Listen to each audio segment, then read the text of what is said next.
So, on that note, let me invite onto the stage President Trump.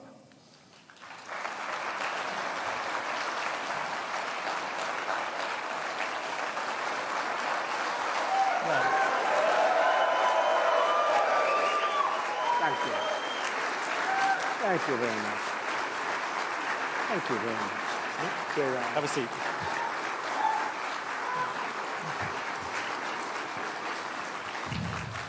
I like that crowd. That's a nice group of people.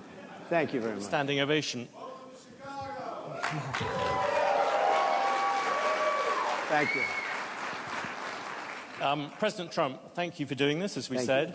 And you heard the reception there. The business people of Chicago, like everywhere else, they like a lot of the things you want to do in terms of tax cuts and some of the spending proposals. But like many business people, what they're often worried about is the cost. And the Committee for a Responsible Federal Budget, which is a bipartisan outfit, put out some predictions the other day. If you add up all the promises you've made, and your plans would add $7.5 trillion to the debt. That's more than twice the total for Vice President Harris. You're on course to push up debt up to 150% of GDP. This is a very business-like audience. Yeah. Why should they trust you with that? Because we're about growth. She's got no growth whatsoever, and we're all about growth. We're going to bring companies back to our country. You look at, even today, as I was driving over, I see these empty, old, beautiful, like steel mills and factories that are empty and falling down. Some have been converted to senior citizens' homes, but that's not going to do the trick. And we're going to bring the companies back. We're going to lower taxes still further for companies that are going to make their product in the USA. We're going to protect those companies with strong tariffs, because I'm a believer in tariffs. I'm not sure that you are. I don't think you are, but I congratulate you on your career. But to me, the most beautiful word in the dictionary is tariff, and it's my favorite word. It needs a public relations firm to help it, but to me, it's the most beautiful word in the dictionary. Tariffs, do you think that will bring in the revenues? To use another bipartisan group, Peterson Institute, they say they only bring in $200 billion. That is that's barely the cost of 2 of your promises. Yeah, but that's like, for what company are you talking about, okay? Look, I've brought in with tariffs, and I was just getting started. Then COVID came, and we had because I tell you what, I did a very good job in COVID. Nobody knew what the hell it was. I call it the China virus because I like being a little more accurate. But when that came, but we got hundreds of billions of dollars just from China alone, and I hadn't even started yet. But tariffs are two things, if you look at it. Number one is for protection of the companies that we have here and the new companies that will move in, because we're going to have thousands of companies coming into this country. We're going to grow it like it's never grown before, and we're going to protect them when they come in, because we're not going to have somebody undercut them. And I could give you an example of this if you want. Would you like me to? Because it just happened. Give me a quick example, then I will come back. I just found out about it. So I've been talking about for the last year about Detroit and how horribly it has been. It's just horrible, because we've been talking about Detroit's coming back for 40 years, and it's never come back. And it's very dependent on the car industry. Well, they've lost 60% of the business over a long period of time. And what happened is I found out a friend of mine builds auto plants. That's all he does. He builds auto plants. That's what he's good at. He doesn't want to build an apartment. All he wants to build is, and he builds the biggest in the world. And for the last year and a half, if anybody's heard me speak, I was talking about Mexico as a tremendous challenge for us right now. Tremendous. China is building massive auto plants in Mexico. And they're going to build them, and they're going to take those cars and sell them into the United States. They're very near the border, and they're going to have all the advantages and none of the disadvantages. And that's going to be the end of Michigan. It's going to be the end of, frankly, South Carolina. Going to be the end of everything. So I've been talking about this, and I said to him about 9 months ago, I said, you know what? I want you to do me a favor, John. His name is John. I don't want to give his last name because he might not like it. But I said, I want to see an auto plant. I want to go and see one of these. You press a button and everything works, right? I want to see one of the big ones. He said, all right, good. I said, where do we go? I'd like to go to Michigan. I'd like to go to someplace in the United States. He said, no, we can't do that. Why? We're not building anything big in the United States. That's not where we don't build the big ones here. I said, where are you building the biggest ones? He said, in Mexico. We're building giant plants, the biggest plants anywhere in the world. In Mexico, I said, so you mean they're going to make cars cheaply? They have advantages over labor and other things, and they're going to sell them into the United States, and they're going to put Michigan out of business. Is that what? I don't know anything about that. All I do is build the plants. If you want to see a plant, we'll go to Mexico. I'll show you the biggest plant in the world. That was 9 months ago. I saw him, and I talked about it all the time because I think it's a serious threat to our country, because not only autos, but other things. So then I see him. 2 days ago, I was talking at another club, very nice club, and like this, except, I don't know, I think you people are probably even wealthier, okay? This was in Detroit, okay, which was appropriate. And I was showing them all sorts of charts about how their car, it's just gone down. It's like terrible. And I saw him, and I said, oh, how are you doing? How have you been? I said, could I ask you, how are those plants that you mentioned, those giant plants that you're building in Mexico, how is that coming along? Have you finished them? No, sir. They abandoned the project when they heard you're running. They abandoned the project when they saw that you were winning and doing well. I said, wow, isn't that beautiful? All the same. Because I told them, and I said it publicly, they're not going to sell one car into the United States. I said, if I run this country, if I'm going to be president of this country, I'm going to put a 100, 200, 2,000% tariff. They're not going to sell one car into the United States because we're not going to destroy our country because I know you're an anti-tariff guy, but I'm the exact opposite. If I had, there was no other way I could have stopped them other than, what am I going to do, negotiate with Mexico or China? You're not going to get anything from that. I said I'm going to put a 100, 200, or 300. I'm going to put the highest tariff in history, meaning I'm going to stop them from ever selling a car into the United States. So I just see the guy by accident. I see him. He says, sir, they've abandoned and by the way, they built foundations. They were really rocking. They were going to do it. They thought that I was going to win, or maybe they're just holding off. I tell you this, if I don't win, those factories are going to wipe out this country. They're the biggest factories ever built for cars. They're going to wipe out our country. If she wins, and she doesn't know what the hell she's doing. If she wins, she's not going to be thinking about, I couldn't, every speech I made having to do with cars, but every speech I made having to do with tariffs, I'd mentioned that our country is being threatened by Mexico. Now, all of those things, beyond even the car companies, all of those things are now dead. They're dead. I asked him, will they start? Probably not. They're dead as a doornail. If she gets in, it'll start up again. President Trump, I'll let you give your example. No, you talked a lot about tariffs. You look at the American economy, 40 million jobs rely on trade. It accounts for 27% of GDP. Okay. If you cut that off, that's also going to have an effect on many, many business people here. Yeah. Tariffs also have another side. Isn't that something that you have to acknowledge? No. You could be plunging America into the biggest trade war since Smoot-Hawley. But there are no tariffs. You're going to stop. There are tariffs already at the moment. There are no tariffs. All you have to do is build your plant in the United States, and you don't have any tariffs.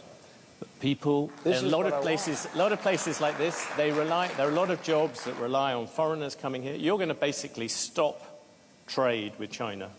You're talking about 60% trade on that, 60% tariffs on that. You're talking, as you said, 100, 200% on things you don't really like. You're also talking about 10, 20% tariffs on the rest of the world. That is going to have a serious effect on the overall economy. And yes, you're going to find some people who will gain from individual tariffs. The overall effect could be massive. I agree it's going to have a massive effect, positive effect.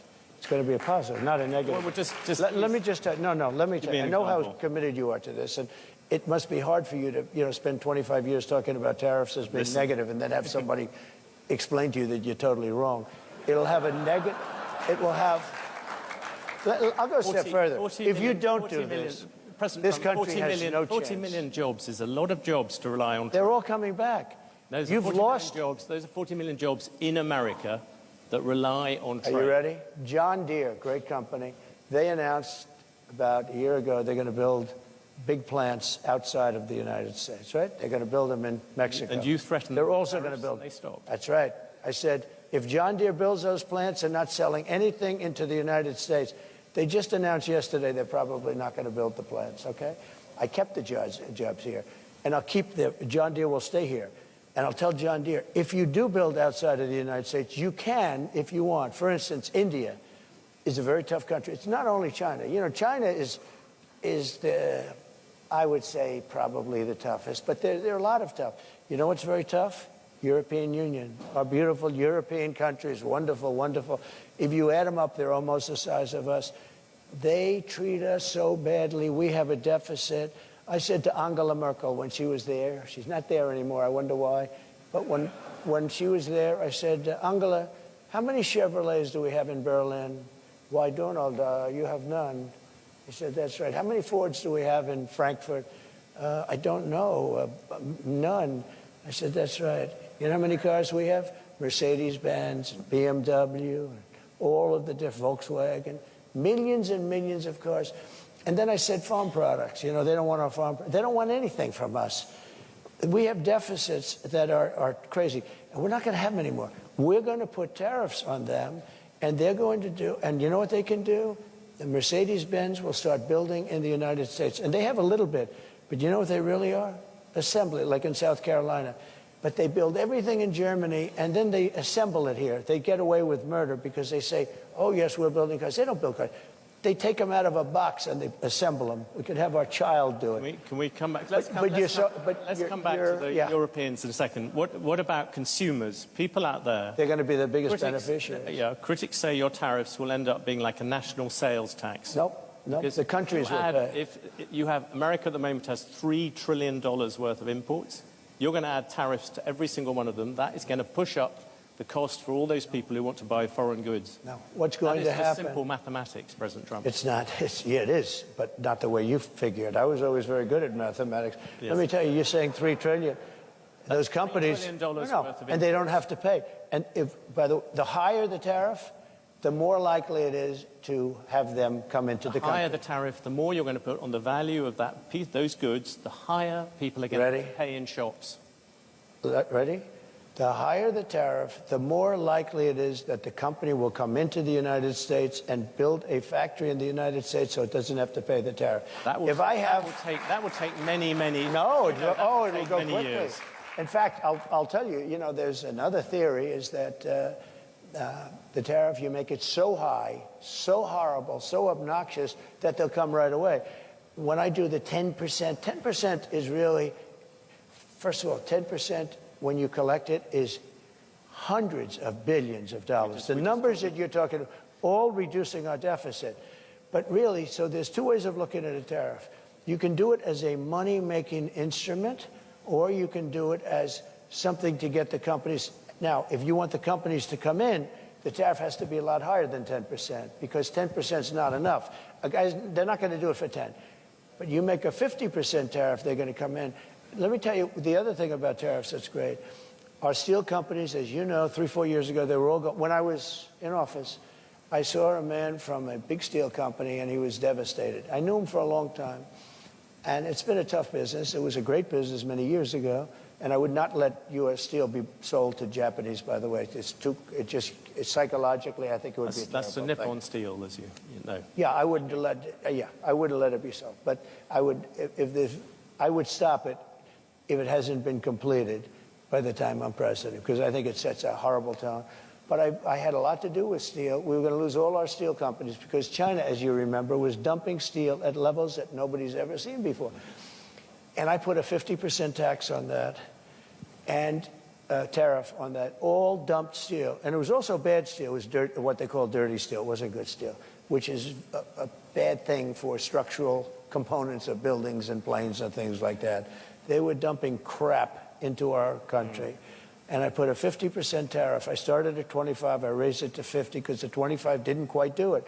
I raised it to 50, and that did it. They stopped dumping steel. And I saved our steel mills by having that. We saved it. We saved our steel. Now, what was left, because we've lost so much, but there are certain companies you have to have. There are certain things you have to have. Steel, you have to have.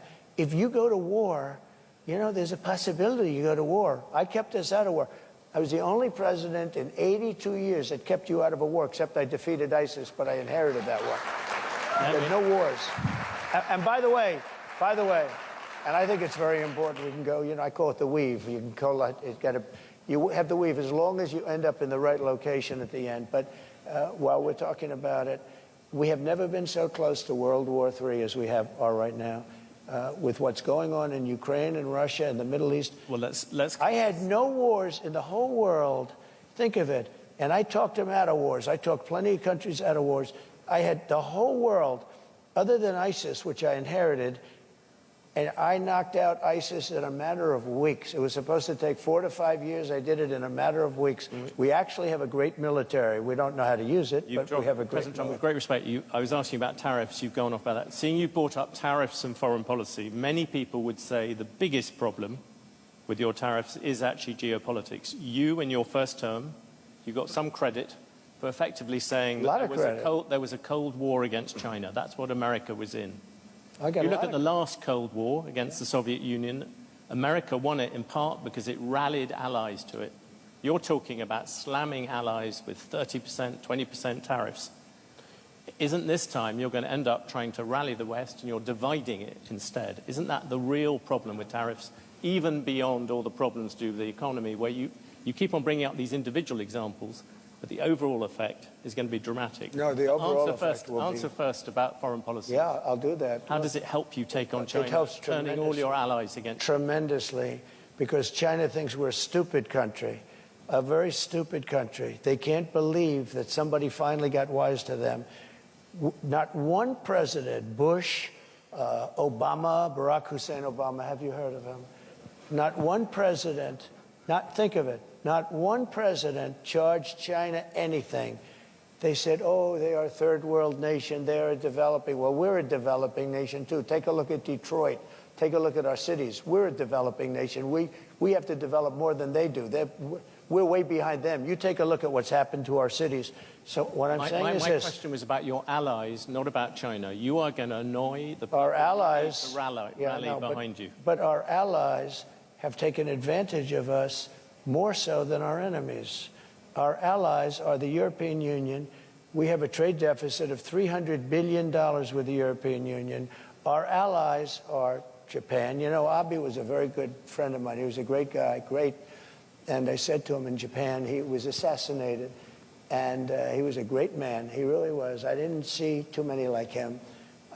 And he got very sick and he had to take off. And then he was actually making a comeback. He was going to make a comeback and he would have won easily. But he was a great gentleman, handsome, wonderful man, respected by everybody. And I went to him and I said, Shinzo, we have to talk. What? Trade. And he goes, I'll never forget it. I know. I said, what do you know? I knew you'd come to me. Why do you say that? Because I can't believe, I wouldn't tell the story if he was alive, actually. He said, I can't believe how many years it's been that nobody even negotiated with us in America. I said, Shinzo, you have to pay for your cars. You're sending millions of cars. You don't accept a car from us. You don't have one car that you accept, and yet we're selling 3 million, 4 million of your cars. I said, Shinzo, on agriculture, you won't even accept our agriculture. And I renegotiated the whole trade deal from a little disadvantage because I was stuck with a bad deal. I mean, I got stuck. We have trade deals that were so bad that I said, who are the people that are doing it? They're either very stupid or they're getting paid off, okay? It's one or the other. It's very simple. We have the worst trade deals all over the world. South Korea, I love South Korea. They're wonderful people, extremely ambitious. They have a money machine. We protect them from North Korea and other people. North Korea is very nuclear. I got along with him very well, Kim Jong-un. Yes. But wait, they don't pay us anything. And I said, this is crazy. If I didn't put tariffs on, you know, the motor company, the car companies, they make most of their money at small trucks. I put tariffs on China, but I put 27.5%. Otherwise, we'd be flooded with Chinese cars. And all of our factories would close. We'd have no jobs at all in the auto industry. That goes for electric, by the way, which is a killer, which I've explained, and I don't think I have to bore anybody by talking about it. But I put tariffs on South Korea because they were sending in trucks. And I put tariffs on, fairly substantial tariffs, Do you know that our car companies make almost all of their money with the small trucks, SUVs and small trucks? If I took those tariffs on, you would be inundated. Every car company would be out of business. And I got calls from Ford. I got calls from everybody saying, sir, I can't believe you're doing this for us. You saved our company. They make all their money with this. They make most of their money with the small truck and, the SUVs. Many consumers ended up with more expensive cars. But let me just come at you on foreign policy. You wouldn't have a car company. You have said that Taiwan should pay for U.S. protection. Yeah. I ask because this morning you just mentioned North Korea. The Chinese army, literally as we speak, are engaged in rehearsals for a full naval blockade of Taiwan. So I suppose my question to you, if China invades Taiwan, would you send American troops to defend it? Well, the reason they're doing it now is they're not going to do it afterwards, okay? So they're doing it now. They want to do it China. Look, I had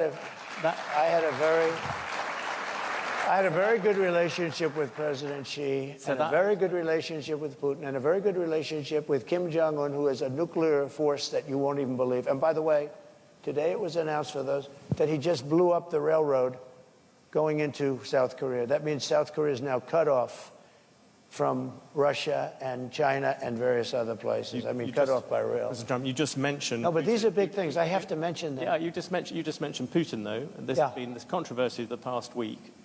Can you say yes or no whether you have talked to Vladimir Putin since you stopped being president? Well, I don't comment on that, but I will tell you that. If I did, it's a smart thing. If I'm friendly with people, if I have a relationship with people, that's a good thing, not a bad thing, in terms of a country. He's got 2,000 nuclear weapons, and so do we. China has a lot less, but they'll catch us within 5 years. That sounds If I have a relationship, I don't talk about that. I don't ever say it. But I can tell you what, Russia has never had a president that they respect so much, but more importantly, or less importantly, I guess, I went into Russia, and people said, oh, he likes Putin, and Putin likes him. Let me tell you, the first thing I did was terminated Nord Stream 2.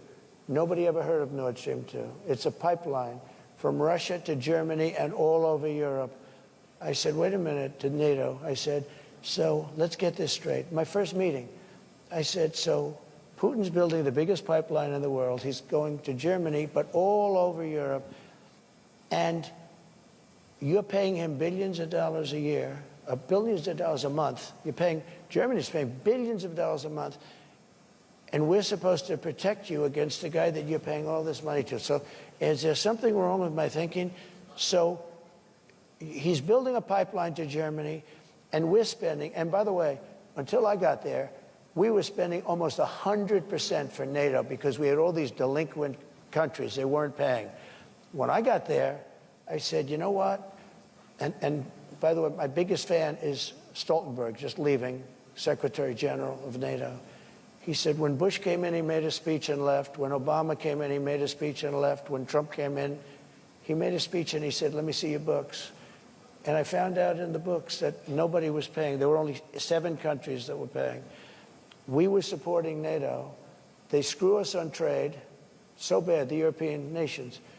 And then on top of that, they were screwing us on the military. So they're taking a tremendous advantage of us, $350 billion deficit on trade. And we're then supporting them. In other words, it's not sustainable. You can't keep doing this. You can't have that, China, all of these countries. And stupid people made these deals. I saw trade deals that were so stupid that you'd have to be, that was so bad that you'd have to be an idiot to sign them. And we signed them for years. We had, I could tell you trade deals that I have never seen anything. I said, who would agree to this? They had to be corrupt. They had to be corrupt. To make those deals, they had to be corrupt because there is no way a rational human being, I always say either corrupt or extremely stupid, because there's no way a rational human being would ever sign the trade deals that this country signed. And I got out of many of those deals. I told South Korea, I'm sorry, you're going to have to pay for your military. We have 40,000 troops over there. You're going to have to pay. You become a very wealthy country. Just to finish, you become a very wealthy. They said, no, no, no, we will not pay. We will not. We haven't paid since the Korean War. I said, no, you got to pay. I said, would $5 billion a year to start off with? No, they went crazy. They agreed to $2. I got $2 billion for nothing. And I said, here's what we're going to do. They said, we can't agree to this because we have to go through Parliament. They have the Parliament or whatever their legislature is. I said, that's okay. I fully understand that. Make it $2 billion. But next year I'm going to talk to you again. And I was going to make it $5 billion. And they knew it was coming. The happiest people to see that it was Biden instead of Trump with them, South Korea. You know what they did? They cut off the deal that I made where they were paying us.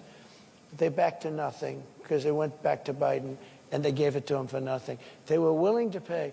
We have 40,000 troops in harm's way, very serious, because you have North Korea is a very serious power. They have tremendous nuclear power. And I said to South Korea, you got to pay. And they agreed to do it. And Biden then cut it back, and it's a shame. And I could tell you 50 deals. And if I were there now, they'd be paying us $10 billion a year. And you know what? They'd be happy to do it. It's a money machine, South Korea. You're going to mention Taiwan. You wanted to mention Taiwan. You mentioned Taiwan. You said you would defend them. You also seemed to imply that Putin, you would not. Putin, you seemed to imply that you had talked to him without actually confirming. I said I don't comment on those things. What about? Can I ask you a particular thing about the dollar? You talked about wars at the New York Economic Club. You said that if you lost the dollar as a reserve currency, it would be like America losing a war. Yeah.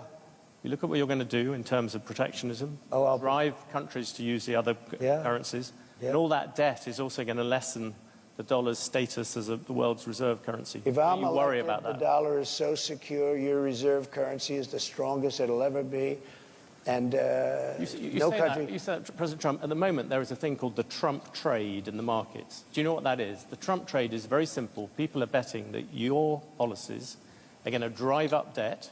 They're going to drive up inflation, so they're going to drive up interest rates. Are the investors wrong? Yeah, I had 4 years no inflation. I had 4 years no inflation. But that was when you had much. I had 4 years. It's better than that. And Biden, who has no idea where the hell he is, okay? Biden went 2 years with no inflation because he inherited from me. And then they started spending money like drunken sailors. They spent so much money. It was so ridiculous, the money they were spending. They were spending on the Green New Scam.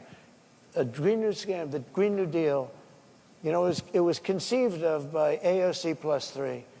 She never even studied the environment in college. She went to a nice college. She came out. She just said, the Green New Scam. She just named all these things. But President Trump, the markets are looking at the fact you are making all these promises. Latest one was car loans. You're flooding the thing with giving giveaways. But we're going to grow. I was actually quite kind to you. I used 7 trillion. The upper estimate is 15 trillion. People like the Wall Street Journal, who's hardly a communist organization, yeah, but you don't know. They have criticized you on this as well. You are running up enormous debt. What does the Wall Street Journal know? I'm meeting with them tomorrow. What does the Wall Street Journal know? They've been wrong about everything. So have you, by the way. You've been wrong about it. You're trying to turn this. You're trying to turn this. You've been wrong about it. No, you're trying to turn this into debate. There are business people. But you're wrong. You've been wrong. You've been wrong all your life on this stuff. You've been. No, let me tell you about currency. You're going jump in a lot of different subjects. Well, the reserve currency. Let's stick to reserve currency. That's where you started, right? The reserve currency is under threat because you have Iran, you have Russia, you have China. China's the one that you have to worry about because they want it. Yeah. They want to have the yuan be the thing of power. So here's what I'm doing. I hate to go back to it. If somebody says, and I know countries want to get out because they don't respect our leadership, they look at this guy, they say, you got to be kidding, and she's worse than him. By the way, I never thought I'd say this. She is not as smart as Biden, if you can believe it. This is not what, we had 4 years of this lunacy, and we can't have it anymore. We're not going to have a country left. Okay, currency, very important. Yes. And if you want to go to third world status, lose your reserve currency. We have to have that. We cannot lose it. If you'll go to third world status in this country because you take a look at the way things are running. If a country tells me, sir, we like you very much, but we're going to no longer adhere to being in the reserve currency. We're not going to salute the dollar anymore. I'll say, that's okay. And you're going to pay a 100% tariff on everything you sell into the United States. And we love your product. I hope you sell a lot of it into the United States, but you're going to pay 100% tariff. He will then follow it up by saying, sir, it would be an honor to stay with the reserve currency. That will be like just playing. That's not even chess, that's checkers. But you don't have other, listen to this, you don't have other people that can talk that way. You know, a lot of people say, we love Trump's policy, but we would like to have another messenger because we don't like him. He's a little bit crass. And then, actually, it was Lindsey Graham, I must say. He was a progressive, in all fairness. But Lindsey Graham said, but Trump's policy doesn't work without Trump. And there's a lot of truth to that. Macron was going to, nice guy, Emmanuel. He's a wise guy, but he's for France, and we're for the USA. You know this story.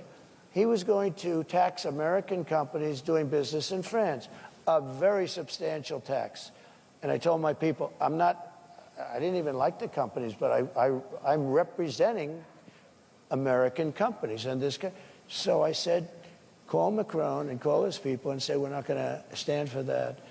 And I got Mnuchin and, you know, a lot of guys, smart guys, if I can finish. Yeah. I'll go longer if you want, if it helps. Because you got to be able to, you move too quick. No, you got to be able to finish a thought. Yeah. Because it's very important. You know, this is big stuff we're talking about. You can't go that quickly. You've gone from the dollar to So let me just tell you. So I said, no, I'm just telling you basic, it's called the weave. It's all these different things happening. Yeah. So let me just say, so I said to Mnuchin, call him up and say, no way. He did, and he came back to see me. He said, they won't do it, sir, it's too late. I said to somebody else, you call him. Then I said, let me do it. And I called him. And I said, Emmanuel, you're taxing American companies very substantially. You're not doing it with other companies. You must think we're stupid. It's not going to happen. But Donald, I cannot do anything. It's too late. Or it was approved by a legislature. I said, that's okay. Here's the story. Every bottle of wine and champagne that you send into the United States, effective immediately, and I'm signing it as I speak, I'm charging you 100% on every bottle of wine and champagne. You know, they like the wine and champagne, right? Every bottle of wine and champagne that comes into the United States of America has a tax on, starting on Monday morning, this was a Friday, of 100%. And that's better than you're doing, okay? And he said, no, you cannot do that. I said, I've done it. It's already signed. Monday morning goes, may I call you back? Yes, he calls me back in about 3 minutes. We have decided to remove the tax from the companies. I did this all day long, but you don't have. You think Biden does that? I don't think so. Let me change. Let me ask you a very factual question. The Federal Reserve. Yeah. You say you don't want interest rates to go higher. You've gone backwards and forwards about whether you want to keep Jerome Powell as chair of the Federal Reserve. His term as chair runs on to May 2026. Would you seek to remove or demote him? Look, I think it's the greatest job in government. You show up to the office once a month and you say, let's see, flip a coin. And everybody talks about you like you're a god. Oh, what will he do? I mean, before, the guy used to walk into my office, he was like begging. Oh, he was fine. But you did talk about, you talked about removing him once. I did, because he was keeping the rates too high. Yeah. And I was right. And you would do that again? In fact, he actually dropped them too much when I did this. Because I said I was threatening to terminate him. There was a question as to whether or not you could. And there was an article in the New York Times, 2 half pages. 1 page said I can do it, by lawyers. 1 half page said I couldn't. And that was enough for him. And he dropped the hell out of the rates. He dropped them too much. He went so, he dropped them actually too much. Okay. Here's the story. I think that if you're a very good president with good sense, you should be able to at least talk to him. I don't say make the decision at all, but I mean, I've been a very successful businessman. I've done really good, much better. Now people are understanding how good I've done because they're seeing it much better than the fake news wants to give me credit for. Just on really the issue of whether you would... I think I have the right to say, as a very good businessman and somebody that's used a lot of sense, I think I have the right to say that, you know, I think I'm better than he would be. I think I'm better than most people would be in that position. I think I have the right to say I think you should go up or down a little bit.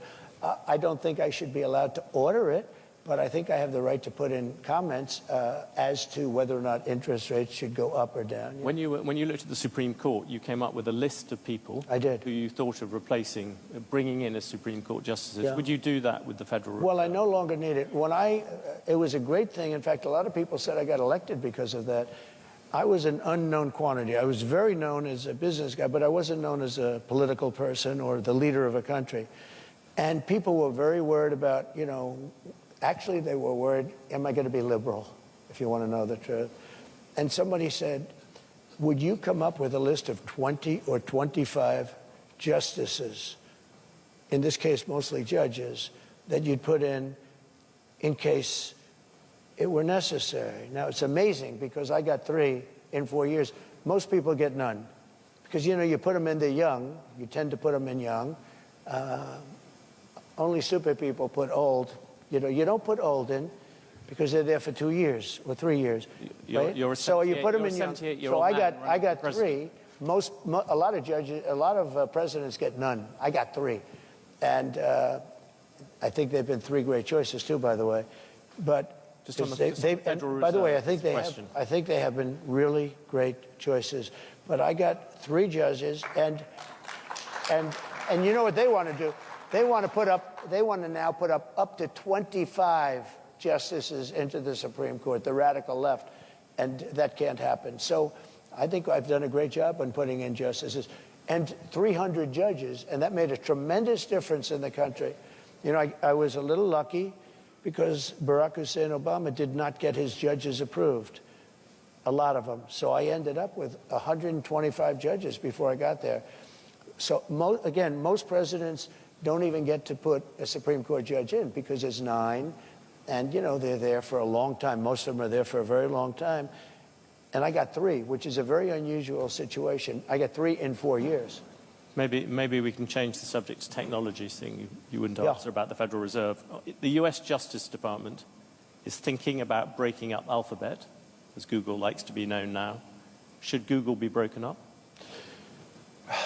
I just haven't gotten over something the Justice Department did yesterday, where Virginia cleaned up its voter rolls and got rid of thousands and thousands of bad votes, and the Justice Department sued them that they should be allowed to put those bad votes and illegal votes back in and let the people vote.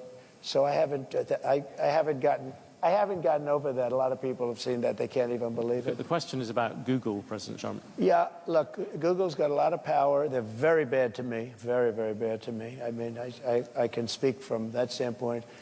They only have bad stories. In other words, if I have 20 good stories and 20 bad stories, and everyone's entitled to that, you'll only see the 20 bad stories. And I called the head of Google the other day, and I said, I'm getting a lot of good stories lately, but you don't find them in Google. I think it's a whole rigged deal. I think Google's rigged just like our government is rigged all over the place. You would break them up, in other words? I'd do something, but you have to have, look, I give them a lot of credit. They've become such a power. It's such a power, and you got to give them credit for that. How they became a power is, you know, really the discussion. At the same time, it's a very dangerous thing because we want to have great companies. We don't want China to have these companies. Well, right now, China is afraid of Google. Right now, you know, China is a very powerful, very smart group of people. I will tell you that from very personal experience. There's an example of a Chinese tech company at the moment, TikTok. Yeah. You initially wanted to ban TikTok. Now you like it, apparently, for some reason to do with Facebook. Yeah. There is a decision coming up, if you became president, its Chinese parent would have to sell it, I think it's by January the 19th. Would you force them to do that? So I originally had it all done, and then I said to Congress, your decision. I said, I'm not going to, you know, pull any strings, nothing. Your decision. You make it. But I had it all done. And I said, you make it. And they decided not to make it. I didn't care if they made it or not, because to me it was a flip of a coin. You know, you have some real First Amendment problems. You have a lot of problems. You just talked about Chinese technology, the need to defend against it. Yeah. TikTok and the threat people see to many kind of American children and things like that. Yeah, but why do you no longer see TikTok a threat? I think it is a threat. Frankly, I think everything's a threat. There's nothing that's not a threat. But sometimes you have to fight through these threats. You know, you can't just, like Google. I'm not a fan of Google. They treat me badly. But are you going to destroy the company by doing that? If you do that, are you going to destroy the company? What you can do without breaking it up is make sure that it's more fair. They do treat me very badly. Oh, and he told me, no way, you're the #1 person on all of Google for stories. I mean, which probably makes sense, to be honest with you. I actually believe most of them are bad stories, but these are minor details, right? And it's only bad because of the fake news, because the news is really fake. That's the one we really have to straighten. We have to straighten out our press, because we have a corrupt press. That's the one we really have. Can I ask you about Silicon? I was in Silicon Valley recently. You talked to the tech bosses there and the tech people, and there seems to be a real fear that what you would do with tech is you would hand it over to Elon Musk and say, you sort it out. No, I have great respect for Elon. Look, I saw that rocket ship come in yesterday and go right back to where it took off, to the gantry, I guess they call it. And I said, what the hell? I was on a phone talking about probably politics, and the television's on, and I'm seeing this big thing where the white paint was burned off it from the, thousands of miles an hour, the heat. And I see this big, massive tube that's 10 stories, 20 stories tall come down. I told the person on the phone, wait a minute, I'm seeing something I don't believe it. Neither does anybody else here.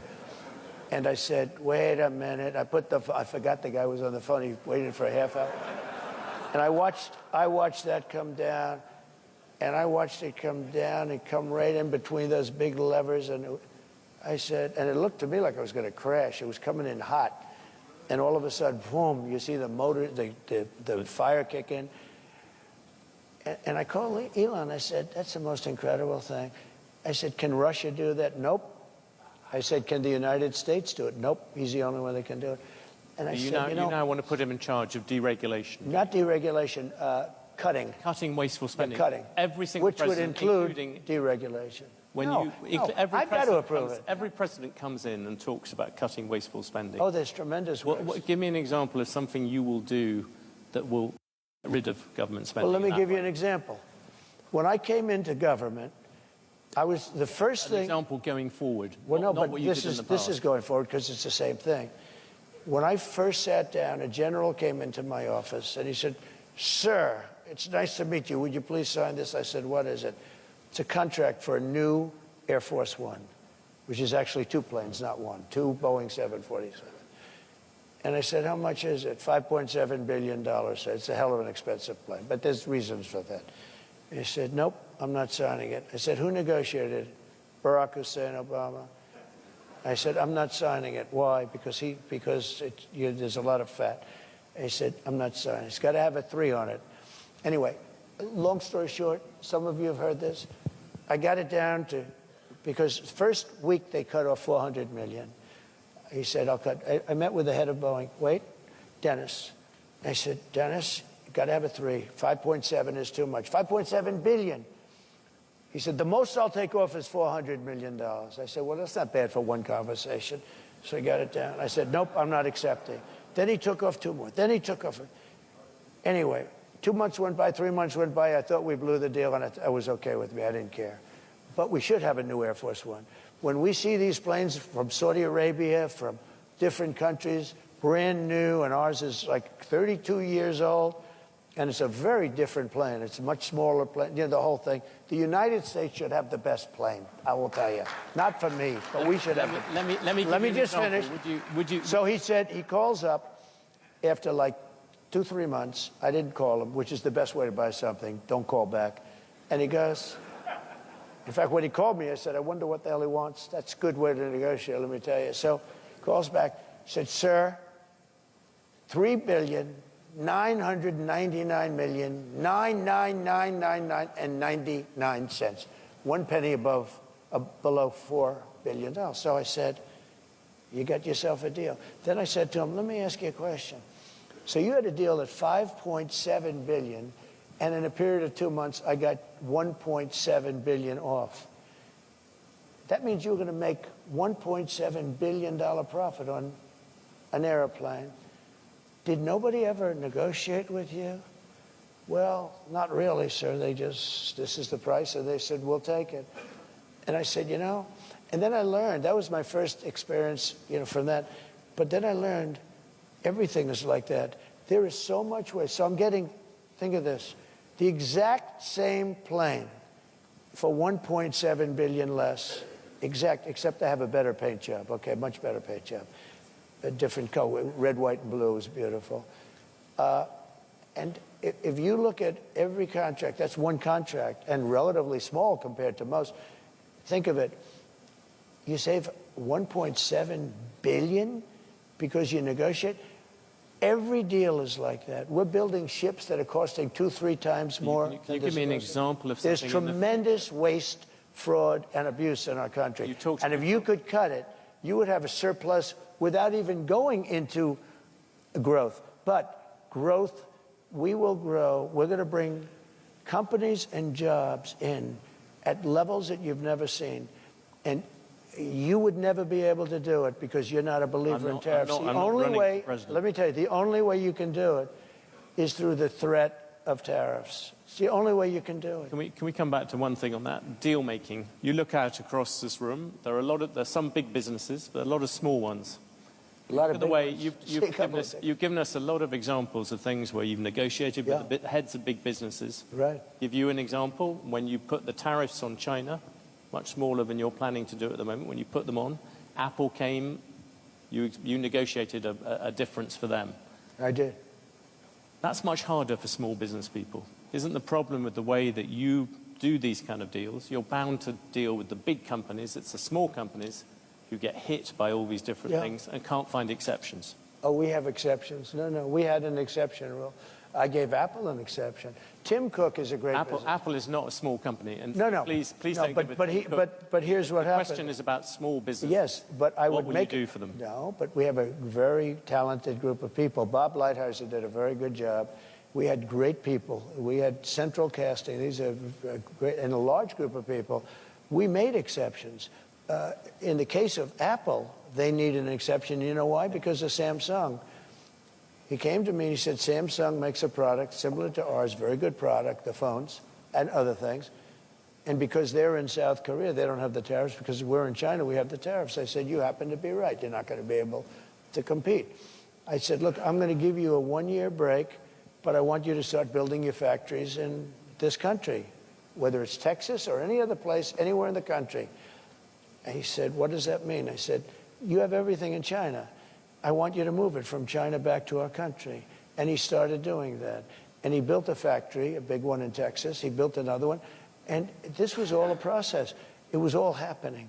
But I did give him an exception. And the reason was, he said, as soon as he said Samsung, I said, how is that product compared to yours? He said, it's a good product. I said, then you really can't compete. You can't have a 25 or a 50% tariff and compete, right? Yeah. And I said, I'm giving you an exception. And I did it for many companies. But what happens if a small, small businesses come and see you? That was the question. But we do it for small businesses too. We do it for small business. I'll give you another example. We have a man who I didn't know, but he came to me. He was at a meeting, and he built kitchen cabinets. And he was, you know, pretty big in the business. That's all he did is build kitchen cabinets. He said, sir, China and South Korea are building kitchen cabinets for 1/3 of what I can make them. I said, what's the quality? They're not as good, but they're good enough. I can't compete. I'm going out of business. I have 2,000 people that work for me. I'm going out of business. I put a 25% tariff still on kitchen cabinets. I saw the guy 3 days ago. He said, I'm the man that saw you about kitchen cabinets. You saved my company when you did the tariff, and you saved thousands of jobs, and my company is now doing very well. And he started to cry. started to cry. And this guy hasn't cried too much, I will tell you. He said, "You saved my company. There's nobody that could have done that." Maybe I can ask you then about something else. Yeah. Business people here in this room, business people, capital markets, they all like the rule of law. They like certainty. The Chinese, who you mentioned, other dictators, right? They don't like it when things go wrong. They like it when things go wrong in America. If you look at the events of January the 6th, 2021, it showed to many people America's democracy was unruly and violent. Only 3 weeks to go to the election. Will you commit now to respecting and encouraging a peaceful transfer of power? Well, you had a peaceful transfer of power. You had a peaceful transfer of power. You had a peaceful... Come on, President Trump. You had a peaceful transfer of power compared with Venezuela, but it was by far the worst transfer of power for a long time. Thank you. I appreciate that, because this is what they like to do. This is what they like to do. It's very interesting. The question, President Trump, is would you respect the decision? When I found out about this interview, I did a little check. He's a man that has not been a big Trump fan over the years. So I had a choice. Do I do this interview or not? I'm glad I did it. But do I do this interview or do I disappoint a lot of people? Because I know a lot of people in the audience. But his view is very different than mine. Let me just tell you. I'm asking March, we had a term, peacefully and patriotically. These were people. If you think an election is crooked, and I do, 100%, if you think the day it comes when you can't protest, you take a look at the Democrats. They protested 2016. They're still protesting it. Nobody talks about them. But if we protest, we want to have honest elections. You think the last election was honest? Do you think it was honest? All the times it went to courts, the courts decided... No, it didn't go. They went to court, and the courts all said, you don't have standing. Nobody had standing. And it's hard, frankly, after an election for a judge, but they all said you don't. Nobody ever had standing. But the facts, if you take a look, I'd show you hundreds of pages of facts. People were angry. People went there. And I'll tell you what, they never show that. The primary scene in Washington was hundreds of thousands, the largest group of people I've ever spoken before, and I've spoken before. And it was love and peace. And some people went to the Capitol. And a lot of strange things happened there. A lot of strange things with people being waved into the Capitol by police, with people screaming, go in, that never got into trouble, you know? I don't want to mention names, but you know who they are. A lot of strange things happened. But you had a peaceful, very peaceful... I left the morning that I was supposed to leave. I went to Florida, and you had a very peaceful transfer. This was not a... and I'll tell you what, those people that did go down, which was a tiny fraction of the people that went to Washington. I mean, you're talking about a very, very small, because hundreds of thousands of people, and I don't know what you had, 500, 600, 700 people go down to the Capitol. But those people, that was not one of those people had a gun. Nobody was killed except for Ashley Babbitt. She was killed. She was killed. She was shot in the head by a policeman that what he did was horrible. President Trump, so I think we should be allowed to disagree on that. And obviously, you see by the reaction in this room, there's a lot of other people. Let's return to one other big subject you bring up repeatedly, immigration. Yeah. I know it's a very emotive issue for you, but just from the point of view of business people here, you look at the full effect of taking a lot of people out of the workforce, removing a lot of people. The Congressional Budget Office is banking on the fact that there'll be $9 trillion added to the GDP of America over the next 10 years by immigrants. You want to stop that process. For all the people who run businesses in the audience, I'm just focusing on the economic thing, are you prepared to say, look, it's fine to have a slightly smaller economy in exchange for having the immigration controls you want? Okay, simple answer. I want a lot of people to come into our country, but I want them to come in legally. I don't want to have murder. That means you will have to deport. You know, you are talking about deporting 11 million people. That is a lot of people to take out. It came out last week that 425,000 people are horrible criminals at the highest level. But it came out that 13,099 were let in during their administration. They tried to say longer, wrong. Over the last 3.5 years, 13,000 plus people came in, murderers. They're in jail for murder. Some were having the death penalty. They were all released into our country. 13,099 people were released into our country. We had drug dealers released. We had street gangs released. Look at what's happening in Aurora. But now I don't have to go with Aurora anymore. Look at what happened last night in Times Square, where rough migrants from all over the place. You know, it's not just South America. We have people coming in from the Congo, large numbers from the Congo and Africa. They came in, as of last night, I was speaking to Tom Homan, 180 countries. People came in. They came from prisons and jails. They came from mental institutions and insane asylums, a step above. They came from the terrorists. We had large numbers of terrorists come in. When I was president, we had the strongest border in the history of a country. I built hundreds of miles of wall, and walls work, by the way. Hundreds of miles. We had the best numbers we've ever had. Now we have the worst numbers. And here's the problem. We have some of the worst criminals in the world coming in. Now, Venezuela, their crime has gone down at levels that nobody's ever seen before because they've taken their street gangs and their drug dealers and they've emptied their prisons, not fully because they can't get enough buses. They've emptied their prisons. They load up the buses and they drive them into the United States, and they're dropping their prisoners into our country. Their crime is down. Their numbers are crazy how low it's dropped. I heard 72, 74%. They've taken their gangs. They've taken their criminals off the street. They've taken their people out of mental institutions, which cost them a fortune, and they've taken them and dropped them into the United States of America. Those people have to be returned. We can't live with thousands of murderers and not. The issue I asked you about was the idea that if you reduce immigration, every economist will tell you, if you have fewer people, there is a smaller economy. I like immigration, but they've got to come in legally. Okay. Well, let's finish on two. No, I want to make sure. Look, I don't want to have people that have killed 9 people and they're a sadistic, crazy nut job. We have to have people that can love our country, that will obey the laws, everything else. You have hundreds of thousands of criminals being dropped in, and Venezuela is one country.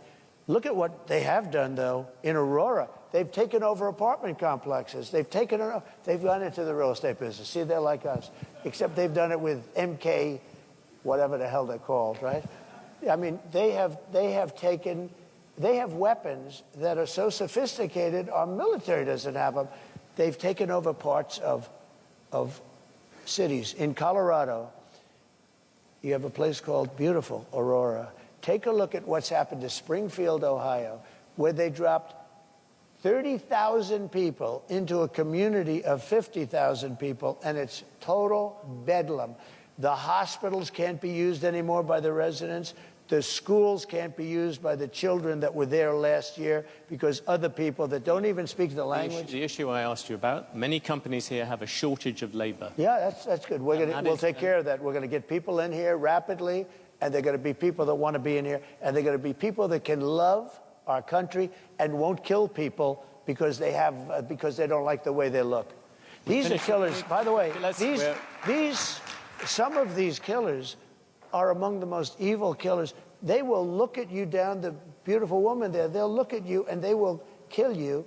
These are seriously sick people. And no, I don't want them in our country. And they are in our country right now. And they're in there because Kamala Harris, who's our border czar, is an incompetent person. Trump, for the record, as you know, the crime rate is lower. Can I finish with 2 questions? The first, you just said it, you don't do old. You own and run businesses. Yeah. Would you appoint a CEO who was 78? You didn't give you a medical. I would. Depends on this. I've met people like Biden, who's in bad shape. I wouldn't appoint him. He's 81 or 82. He's 4 years older. But at a point, I know some of the smartest people I know. I know a man that made all of his money from the time he was 80 to 90, and he was a failure all his life. He was in the drinks business, the different... Strangely, you didn't bring this up when you were running against Joe Biden. No, I never attacked him for his age. In fact, I used to defend him on his age. I attacked him for his lack of competence.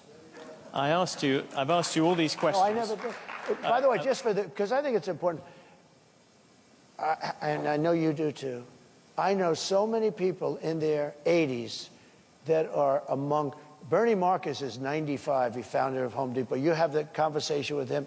He's just as sharp as he mentally. He's just as sharp as he ever was. He's 95. I can tell you that in their 90s, I don't want to get into the 90s stuff, but you know what? I know many people in their 80s. I know guys in their 80s that won't leave the company, like family companies where they don't want the kids to take over, because they're much more competent than their kids. I know them both, right? So, no, I would have no problem. And you do have another factor. You know, we've had some of our great... On the Supreme Court, you just said... Some of our great world leaders are in the 80s.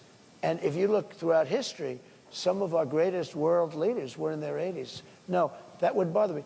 But, you know, I took 2 cognitive tests, and I aced them both.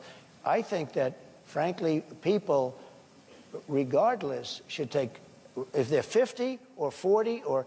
I think people should take cognitive tests, not because of the age, but because of something else. Now, here's the problem. They say it's unconstitutional. Okay? But I would love to see cognitive tests. I don't think she could pass a cognitive test. I mean, I've watched. I don't think she could pass a cognitive test. President Trump, you've gone over many issues on this. We've covered a lot of territory. I asked you many questions about things. One thing I haven't asked at all about is the state of the race. Yeah. And I had a question for you. On election night, which state would you look at first? Which state do you think this race is going to be decided by? So they say Pennsylvania, I would say most. I think we're doing very well there. I think you look at Michigan, too, and I'm doing very well there. You know, we don't have to look necessarily. The votes are starting to come in now. So you look at polls, but you can also look at the votes that are being cast right now. People get a pretty good indication. And based, as we discussed backstage, you know, based on the votes that are coming in so far, we're doing very well. I mean, we're way up in Pennsylvania. We're way up in Michigan. We're doing very well in Arizona. I saw Arizona. In fact, somebody said they're going to pull the plug in Arizona. They're going to give it up because it looks like we're quite a ways ahead. I think we're doing well. Look, this is a party, the Republican Party, of common sense. Forget about conservative, liberal. We're, let's say conservative, but we're really a party of, we need borders, we need fair elections, we don't want men playing in women's sports, we don't want transgender operations without parental consent. You know, there's so many things, but it's 99.9% is common sense. It really is common sense. And I like to say it, I don't know if anyone said it in the past, but I say we're really a party of common sense, and we want to have great people in our country. I want to have a lot of people come in so that you have your choice and so that they have choice. I want to, you know, I have a good heart. I have a heart where I want people to be taken care of, but I don't want to take in people where millions of people, 21 million people at least, have come in the last 3.5 years, unvetted, unchecked. We don't know anything about them. How about this? Gavin Newsom, he's the governor of California. Newsom. He signed Newsom, I call him. Yeah. But do you think... No, he corrected me. He corrected me. I said, that's the first time I've been corrected. There are CEOs out here, if they said those sort of things about a rival CEO, they'd be sacked. Do you think it's but they don't have to survive like me. They don't have to go through what I have to go through. There's never been a president that's been treated like me, so I have to fight my own way. Well, you made a very good job of... He signed a bill in California 2 days ago that you don't even have the right to ask a person for voter ID. And if you ask a person for voter ID, of course you have to show voter ID. The only reason you wouldn't do it because they want to cheat. The bill says you cannot, it's against the law for you to ask a person, may I please see your voter ID when he votes? What is our country coming to? Well, you've given us a tour d'horizon of where that country might be going to. Thank you very much. Thank you very much. Appreciate it. Thank you. For the conversation.